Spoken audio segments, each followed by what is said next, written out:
जय सीताराम महाराज जी। महाराज जी, क्या जीवन में ऐसे भी पाप होते हैं जिनकी माफी होती ही नहीं, फिर चाहे कितना भी हृदय में पछतावा हो, कितने भी माफी मांगो? नहीं, कोई ऐसा पाप नहीं है। नाम संकीर्तनम यस्य सर्व पाप प्रणाशनम। सर्व शब्द है, सर्व पाप प्रणाशनम।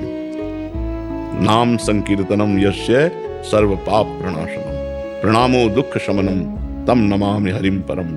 उन परम करुणामय भगवान श्री हरि को प्रणाम करना, उनका नाम कीर्तन करना, ये सब पापों का नाश कर देता है। हाँ, अब ये बात समझनी पड़ेगी कि जैसे पूर्व जन्म में पाप हमारे हुए और उन पापों के परिणाम में शरीर बना, तो अब हम चाहे जितना भजन करें, जो शरीर को भोग लिखा है वो भोगना पड़ेगा। पूर्व के पाप नष्ट हो जाएंगे, लेकिन जिस कर्म से शरीर की रचना हुई है, जिस समय शरीर बनाया गया था उस समय थोड़ी हम भजन कर रहे थे।